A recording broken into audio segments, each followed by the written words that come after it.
En fait, donc, dans l'épisode de cette semaine de Empower Yourself, vous savez, ces épisodes-là, ces moments-là que je prends avec vous dans la communauté, toujours en direct, c'est vous qui avez l'exclusivité de pouvoir poser vos questions si vous en avez pour vraiment vous permettre de vous empuissancer dans votre corps. Donc, c'est vraiment Empower Yourself. L'empowerment, c'est l'empuissancement, c'est la connaissance, c'est ultimement de sortir d'un sentiment d'insécurité dans son corps. L'empowerment, c'est je sais, hein, donc je comprends, je peux expérimenter avec plus d'aisance ce qui se passe dans mon corps, dans ma vie. J'ai des outils à mettre en action pour être capable d'accueillir et de traverser chacune de ces situations-là. Donc aujourd'hui, dans l'épisode de Empower Yourself, je vous parle en fait de ce que vous avez absolument besoin d'avoir si vous faites du renforcement. Et là, on va faire plus spécifiquement du renforcement des fessiers. Donc, j'ai vraiment hâte de pouvoir faire cette thématique-là avec vous. Je sais qu'il y a beaucoup de gens qui s'entraînent dans la communauté, que vous soyez des coureuses qui étaient initialement dans la communauté, des trottineuses, s'il y en a qui se rappellent, la communauté qui a maintenant, là, j'essaie de me rappeler si c'est 3 ou 4 ans. On s'est rendu une grande communauté maintenant. Et donc, qui était initialement dédié uniquement aux coureuses et qui a évolué pour les gens qui avaient vraiment envie d'apprendre à s'empuissancer, s'empower themselves dans leur corps. Donc, il y a beaucoup de gens qui font du renforcement. Je vois aussi, j'ai posé la question en début de semaine, est-ce que je suis la seule à avoir des choses qui traînent dans son bassin, dans sa ceinture pelvienne? Donc, il faut que vous compreniez, moi, j'ai été une athlète collégiale 3A. Ça a apporté son lot de blessures, d'inconfort, mais qui m'ont jamais vraiment dérangée, hein. Ça a été des blessures qui ont été un petit peu patchées avec quelques rendez-vous de physio, pas tant d'exercices, tu sais, jeune ado, ça m'intéressait pas tant. Puis en même temps, c'est comme si il y avait cette chose-là que ben, ça guérit un peu toute seule parce que t'es jeune, tu sais. Et j'ai quand même eu ma première, en fait, blessure au niveau de la ceinture pelvienne en faisant les fameuses machines au gym. Donc, on faisait du renforcement. J'étais au l'entraînement, donc au gym, là, parce qu'on avait des pratiques de 2 heures à tous les jours presque. Donc, c'était un sport-études de basket. Moi, je vais au basket, donc sport-études basket. Et on avait de la musculation, puis j'avais jamais fait les machines avec les chambres ouvertes là, de Jane Fonda. Et ce qui était bien particulier à cette époque-là, que je ne savais pas, c'était que j'étais une hypertonique du plancher pelvien. Donc, j'ai passé durant des phases à peu près dans cette période-là, hein, mais personne n'a jamais fait le lien ensemble, même pas moi d'ailleurs, où j'ai commencé à avoir des douleurs aux relations sexuelles. Donc, tous des indicatifs qu'il y avait beaucoup de tension dans ma sphère de ma chaîne antérieure profonde, donc mes adducteurs, bon plancher pelvien, et j'ai eu ma première blessure à la symphyse pubienne, donc je me rappelle encore comme si c'était hier, le pincement au niveau de l'aine, puis c'était comme ça va passer, mais ça m'a surpris. Ça m'a surpris. En même temps, dans ma vie, je vivais des périodes, des transitions qui étaient plutôt inconfortables. Donc, beaucoup de tensions dans la relation dans laquelle j'étais à cette période-là. Isn't it interesting? Hein? Le corps est toujours pour moi un ensemble de tout. Donc, ça a été ma première blessure à l'aine. En fait, dans ma tête, je disais toujours 3, mais là, j'en ai 4, 5. Donc, ça a été la première. J'en ai pas fait un cas. J'ai vécu ma vie. J'ai consulté un peu pour mes douleurs, 3, 4 exercices, puis bon, on n'en parle plus. Vient la première grossesse, puis là, je disais, tu es peut-être en train de dire, mais quand est-ce que tu vas me dire comment m'entraîner? Wait a second, I can hear you, it's coming up, OK? Ça s'en vient. Donc là, j'ai mon garçon, donc je suis enceinte et là, moi, je suis en arrêt, je m'entraîne, tout ça. J'ai quelques inconforts par-ci par-là, mais rien de vraiment majeur. Et là, je me fais arrêter dans ma grossesse, allongée sur un sofa, seulement me lever pour aller faire pipi puis manger de 24 semaines à 36 semaines. Donc, pour une femme active qui aimait bouger, ça n'a pas été une super belle période. Ça a été une période remplie d'inquiétude, d'incertitude, de peur. J'avais pas les outils que j'ai en ce moment pour m'occuper de mon système nerveux, pour être capable de communiquer ce que je vivais. Donc, j'ai vécu cette période-là avec beaucoup, beaucoup, beaucoup de stress. Thing goes on. Je suis à 3 jours d'accoucher, donc j'ai mon garçon. Mon garçon est arrivé, il est 12-12. Mon garçon est arrivé le 12-12. C'est beau! Oh, I love it! Hi Coco! Je fais hi comme s'il était au ciel, mais il est à l'école. Donc, le 12 du 12, mon garçon est arrivé. Donc, quelques jours avant, c'est l'hiver. Puis là, Marie-Ève, elle décide qu'elle veut faire quelque chose et je décide que je vais enlever la neige de sur le tempo avec une pelle enceinte de 39 semaines qui vient de passer comme 12 semaines en arrêt de mouvement. Puis là, j'essaie de piocher et là, je pile sur une plaque de glace. Je me refais la même blessure, je fais un peu Bambi, la même hanche, douleur à la symphyse pubienne, c'était vraiment pas le fun. C'était vraiment pas le fun. 3 jours avant d'accoucher. Donc ça a été ma deuxième épisode de blessure au niveau de ma ceinture pelvienne. J'ai accouché, donc on va mettre troisième blessure à la ceinture pelvienne. Fait de la rééducation. J'avais encore des symptômes, mais honnêtement, j'étais comme, bah, ça va gérer, là, t'es vétérinaire de temps en temps quand je cours, no big deal, tu sais, comme, on va faire avec. Et là, je me suis mis à l'entraînement, j'avais vraiment besoin de bouger pour ma santé mentale, puis là, c'était comme, OK, let's go, on y va. Je sais pas s'il y en a qui se reconnaissent là-dedans. Vous me direz en commentaire, hein, si vous êtes en direct, donc, ou en rediffusion. Est-ce que vous reconnaissez dans le fait qu'il y a des choses qui sont arrivées dans votre corps que vous n'avez pas nécessairement adressées de façon globale, qui sont venues vous faire bonjour quelques années plus tard? Mal de dos, sacroiliaque, donc, mon corps s'est réorganisé comme il pouvait. Puis là, à un certain moment donné, je commençais à vraiment avoir un petit peu plus de symptômes pelviens. Mais là, j'avais donc bien besoin de courir pour me sentir bien dans ma tête. J'avais des périostites, j'avais des problématiques au mollet, à la bandelette. Donc, c'était vraiment rendu que la course à pied, ça fonctionnait plus là, pour mon corps, mais mentalement, je voulais rien savoir d'arrêter. Puis quand je consultais, j'avais, tu sais, je me disais, OK, là, les exercices 1, 2, 3, 4, 5, 6, 7, 8, 9, 10, je le comprends, c'est requis, mais à un moment donné, où est-ce que la sportive, elle se rend là, à pouvoir faire du sport comme la course à pied? Où est-ce que je suis capable de jouer au soccer avec mon gars? Parce que, mon Dieu, je voyais un ballon, puis il fallait que je tape avec ma jambe, puis j'étais comme, ah, non, tu sais. Euh, je le voyais, mais je n'étais pas prête à faire les changements vraiment qui étaient requis dans ma vie en termes de mouvement. Et c'est là que vient en fait le renforcement. Qu'est-ce que vous avez besoin absolument de faire dans votre renforcement de fessier, entre autres de votre ceinture pelvienne, si vous avez envie de sortir de ces cycles, de j'ai des petites affaires, mais là, ça va être correct. Puis là, oh, j'ai tant d'affaires qui traînent, mais je sais pas. Puis j'ai fait 10 000 affaires. Puis ça fait du bien quand je vais me faire traiter, mais après, quand je m'entraîne, ça marche pas. I'm gonna tell you what it is. OK? La dernière fois que je me suis blessée, c'est juste ici, encore sur une plaque de glace. Et là, ça a comme été un peu le coup de barre. Parce que là, j'étais plus capable de marcher. J'étais pas capable de marcher 5 minutes. J'avais de la difficulté à dormir. Donc, ça a vraiment été comme un quatrième épisode de douleur. Non, parce qu'il y en a eu un autre. Fait un, deux, encore dans une période où ça brassait pour moi dans ma relation. Puis la dernière, j'ai je pense que c'était plus mon éveil de me dire, hey, j'aimerais ça que tu changes de type de mouvement. Donc, parce qu'il n'y avait pas de relation qui brassait. Fait que la plaque est là, plus capable, de la difficulté à dormir, j'ai trop mal, donc une douleur assez vive, assez intense. Puis là, je fais comme, OK, things have to change. Parce que là, si je m'entraîne, mais clairement, si je suis pas capable de piler sur une plaque de glace sans être pas capable de marcher pendant 4-5 jours, ça marche pas. Ça m'a pris quasiment 2 mois être capable de faire des squats parce que j'avais trop mal à la symphyse pubienne. Euh, donc, ce que vous avez besoin, en fait. Hein, et c'est là que la méthode Rebuild, d'ailleurs, vous pouvez vous inscrire hein, à la semaine d'immersion. Le lien, je vais vous remettre ça en. Tu vas être capable de le copier-coller ici. Oh, je peux pas. Une erreur est survenue dans les commentaires. Marie-Christine, allô? Ah, ben, je vous vois. OK, parfait. Je vais vous les remettre ici. Oups, attendez un petit instant. Je vous les remets en direct pour ceux qui sont en direct.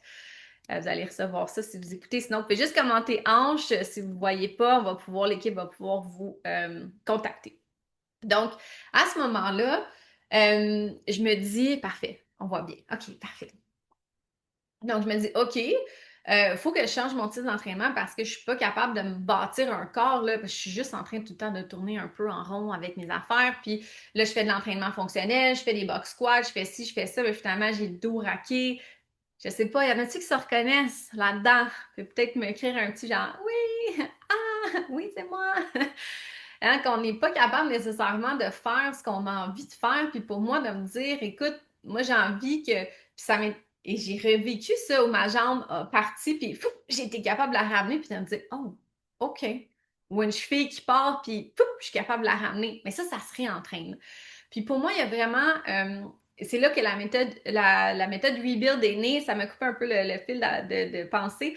La méthode Rebuild est née et d'ailleurs, la semaine immersive pour le lancement du programme de Rebuild tes hanches arrive. Donc, c'est vraiment tellement des belles semaines, les semaines d'immersion parce que vous avez accès à la masterclass. Donc, la masterclass est samedi à 9h. Et dans la masterclass, vous allez comprendre pourquoi vous avancez pas. Soit si vous êtes en réhabilitation, vous avez déjà fait de la réhabilitation, vous avez l'impression que vous faites un petit peu du surplace. On va regarder ça samedi. Si vous aimeriez comprendre où vous devriez aller, qu'est-ce que je peux intégrer dans mon entraînement ou dans ma culture de mouvement pour me permettre dans le long terme. OK, diminuer sa douleur, là, c'est comme un quick fix, OK? Puis on le veut, là, ce quick fix-là, dans le sens que l'intensité de la douleur, on aime que ça se calme. Mais le long terme, be in it for the long run, the long shot, c'est vraiment, ça se fait à travers le temps.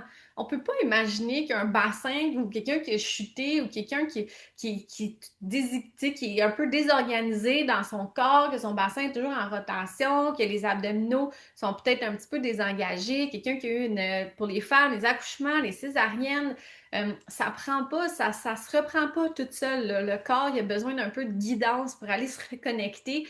Donc, où est-ce que vous devriez commencer en fait pour être capable de vous bâtir justement une ceinture pelvienne, donc des fessiers qui sont capables de stabiliser votre dos, des fessiers qui sont capables de stabiliser votre hanche, des adducteurs, donc vraiment un centre qui est fort, qui va venir reconnecter à votre plancher pelvien.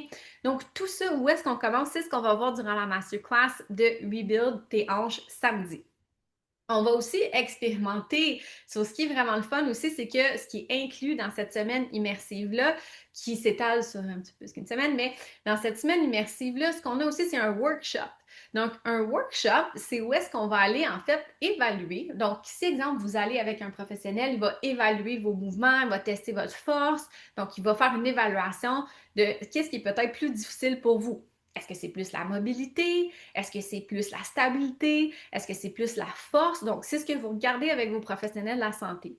Bien, ce qu'on va faire ensemble lors du workshop qui va être mercredi prochain, donc mercredi le 29 octobre, on va faire ça ensemble. Donc, c'est pas quelqu'un qui va vous le dire, c'est vous qui allez le sentir dans votre corps. What's going on? What's going on in my body? Parce que c'est là, en fait, que les vrais changements se créent. Pas quand quelqu'un d'autre vous dit ce qui se passe dans votre corps. Une personne peut vous guider. Moi, je me vois comme un guide. Je me vois comme un guide des corps.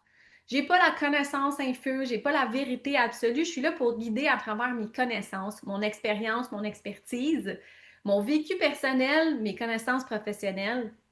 Je suis une guide. C'est ça que je fais. Donc, je vais vous guider. OK? Donc, la masterclass, valeur de 150 le workshop, valeur de 160 et vous avez également accès à une semaine d'entraînement Rebuild, donc la méthode que je vais vous parler, que vous avez absolument besoin de faire pour rebâtir votre corps, si vous avez envie de rebâtir votre corps. Donc, la méthode Rebuild, vous avez une semaine d'entraînement pour vos fessiers. Donc, ça, c'est une valeur de 50 Tout ça, c'est gratuit pour vous. Je vous l'offre gratuitement dans l'objectif que vous puissiez créer du changement dans votre corps. Donc, isn't it fantastic? Est-ce qu'on peut avoir des gens, yes, I'm in it? Genre, qui s'est inscrit là en ce moment? Qui en live s'inscrit pour se permettre de créer ces transformations-là dans ses hanches? Je vous jure. Parce que c'est pas juste vos hanches qui s'améliorent, c'est votre corps qui se transforme, c'est votre capacité à vous tenir debout.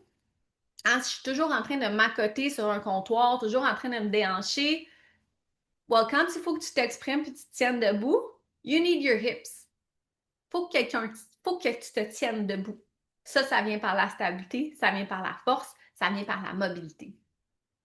Donc, ce qu'on va voir dans la semaine également lors du programme Rebuild, donc la méthode Rebuild, c'est les 3 clés qu'on a en fait qui vont contribuer à pouvoir créer ça dans ton corps. La première, c'est la mobilisation. Et ça, il n'y en a pratiquement pas dans les programmes d'entraînement typiques, que ce soit YouTube, Beachbody. Là, vous dites, oui, oui, j'en ai un échauffement. Et c'est jamais, pour moi, c'est jamais à propos du mouvement. C'est à propos de comment tu comprends le mouvement et à propos de comment tu ressens le mouvement et ce que tu es supposé te sentir dans le mouvement. Et ça fait toute la différence parce que je ne peux pas vous dire le nombre de clients que j'ai vus à travers les années qui faisaient, exemple, des squats puis qui n'étaient jamais raqués des fessiers puis toujours juste raqués des quads, qui pouvaient faire des step-up, des box jumps, des choses de propulsion puis qui n'avaient jamais rien de raqué dans les fesses, qui avaient les fesses plates, plates, plates, hein, les petites fesses plates. Donc, les fesses plates, même s'ils s'entraînaient 4-5 fois par semaine. Donc, la mobilisation, c'est l'endroit où on va voir s'il y a de l'espace. Est-ce qu'il y a de l'espace dans ton corps pour faire le mouvement que tu demandes? Donc, si on prend exemple un squat, on va aller, peut-être si on amène les genoux à la hauteur des hanches, on va avoir un minimum de 90 degrés de flexion. Bien, 90 degrés de flexion, je vous dirais que c'est pas tout le monde que ça en clinique. Surtout si vous avez passé 40 ans, vous n'avez pas souvent 90 degrés de flexion de la hanche facilement. Ça veut dire qu'il va y avoir certaines compensations qui vont s'installer dans le corps, donc au niveau de la rotation, au niveau du dos, au niveau de la sacro-iliaque, et vous allez fort probablement pas le ressentir. Donc, dans ces blocs-là de mobilisation, ce qu'on fait, c'est qu'on regarde comment est l'espace qu'on doit utiliser. Fait que si on reprend un squat, est-ce que je suis capable d'aller chercher ma flexion de hanche? Est-ce qu'il y a des tensions dans mes fessiers? Donc, on va utiliser les yoga balls, les balles d'automassage. Est-ce qu'il y a des tensions dans mes fessiers qui font en sorte que je ne suis pas capable d'aller chercher ma flexion de hanche? Donc, ça, c'est vraiment ce qu'on va aller travailler dans la section de mobilisation. Donc, vous devez avoir ça dans votre entraînement. La deuxième section, c'est l'activation. Ça aussi, c'est rarement intégré dans les programmes d'entraînement. Donc, des fois, il y a un petit peu de mobilisation, quelques petits stretch, quelques petits sticks, whatever, trucs cool qu'on a vus sur Instagram. Mais l'activation, pas tant. L'activation, c'est la façon dont on va aller connecter le cerveau aux muscles. Donc, si je veux avoir une contraction musculaire, est-ce que la connexion neuromusculaire, donc de mon cerveau, mon système nerveux à mon muscle, est activée? Parce que ça se peut que la connexion ne soit pas optimale. Si j'ai eu des blessures, si j'ai eu des compensations, si j'ai certains muscles qui sont inhibés, ils ne seront pas capables d'aller contracter.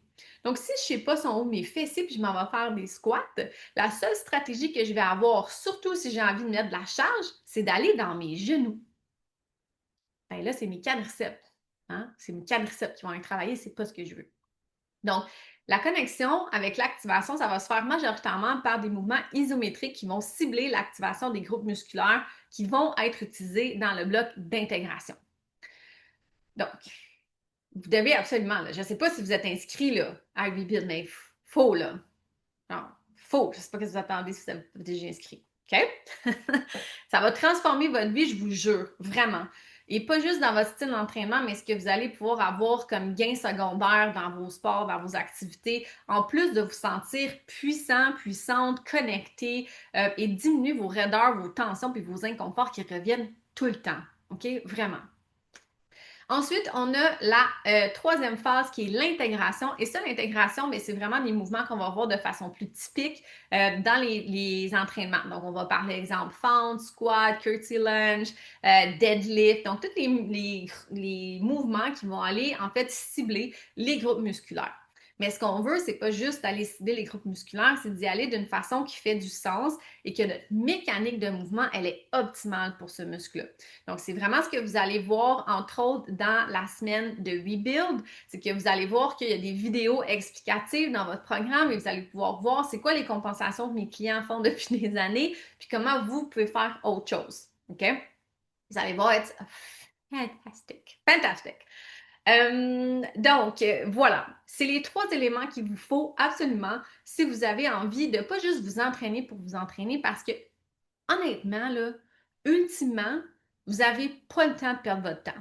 Okay? Qui ici a le temps de perdre son temps? Qui ici a le temps d'investir du temps puis qu'il n'y a pas de retour sur investissement. Moi, j'ai pas le temps de perdre mon temps avec. Si j'investis 30, 45 minutes, 1 heure de mouvement, je veux que ça soit payant. Puis je veux idéalement que ça fasse en sorte que dans 10, 15, 20 ans, je sois capable de ramasser mon soulier à terre sans faire. OK? Ultimement, là, si vous avez là, vous approchez la quarantaine ou dépassé la quarantaine, là, c'est un peu ça qui vous guette. Là. Si vous n'avez pas un style d'entraînement et un style de mouvement qui vous permet d'avoir autant la mobilité, parce qu'on le sait, les articulations ont tendance à vouloir réduire avec les années. Si vous n'avez pas de la connexion qui est favorisée, dans les intégrations également, il y a différents types de mouvements. Hein? Donc, avec l'âge, il paraît. Moi, j'aime pas ça quand je lis ça, fait que je veux pas l'acheter. Mais il paraît qu'on fabrique pas le même type de collagène.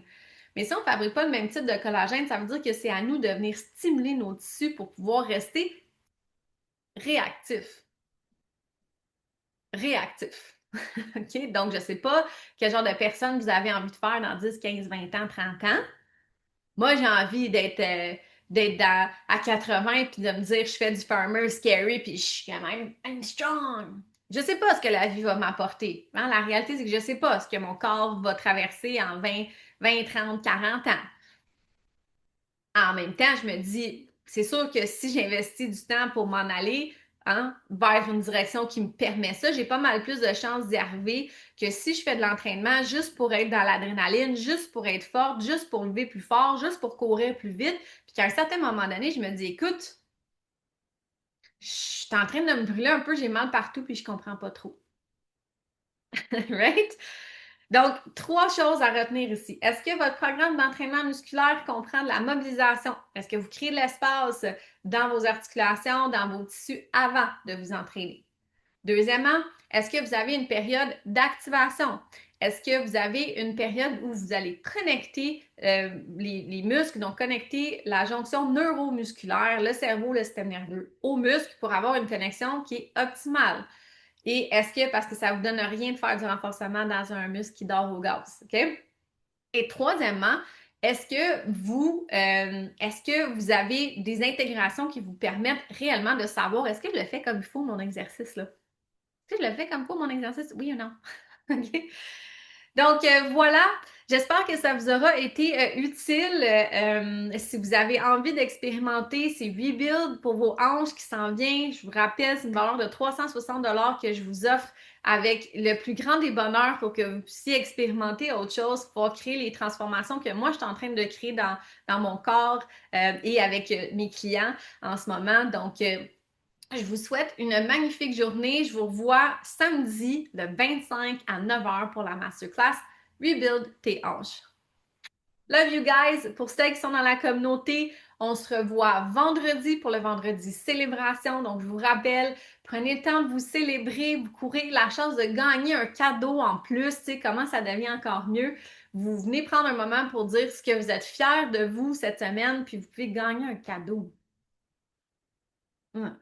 Qu'est-ce que vous faites? Vendredi, vous venez célébrer, puis samedi, vous venez à la masterclass, puis on se revoit mercredi la semaine prochaine pour le workshop. Alright? Donc, love you guys. On se voit samedi. Bye!